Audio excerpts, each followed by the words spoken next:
नमस्कार दोस्तों, आज मैं आपको सुनाऊंगी नारियल के जन्म की कहानी। प्राचीन काल में सत्यव्रत नाम के एक राजा राज करते थे। वह प्रतिदिन पूजा पाठ किया करते थे।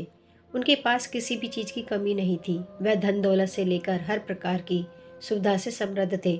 हालांकि इसके बावजूद भी राजा की एक अभिलाषा थी जिसे वह पूर्ण की चाह रखते थे। दरअसल राजा सत्यव्रत को किसी प्रकार से स्वर्गलोक जाने की इच्छा थी।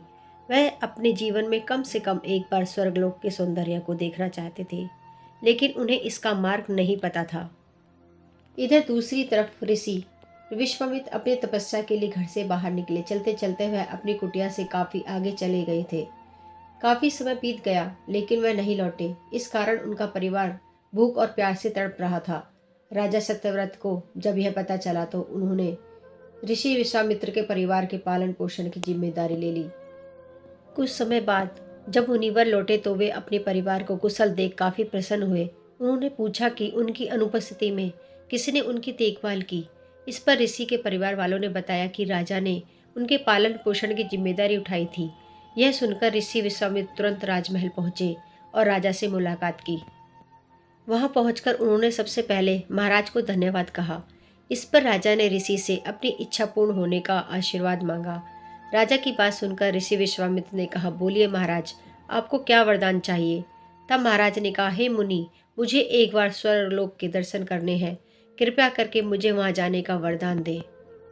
राजा की प्रार्थना सुनकर ऋषि विश्वामित्र ने एक ऐसा रास्ता बनाया जो स्वर्गलोक की ओर जाता था। यह देखकर राजा सत्यव्रत बहुत खुश हुए।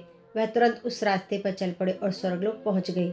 वहां पहुंचते ही इंद्रदेव ने उन्हें नीचे धक्का दे दिया, जिसके कारण वो सीधे धरती पर जा गिरे। राजा सत्यव्रत ने तुरंत सारी घटना ऋषि विश्वामित्र को बताई। राजा की बात सुनकर ऋषि विश्वामित्र गुस्से से आग बबूला हो उठे।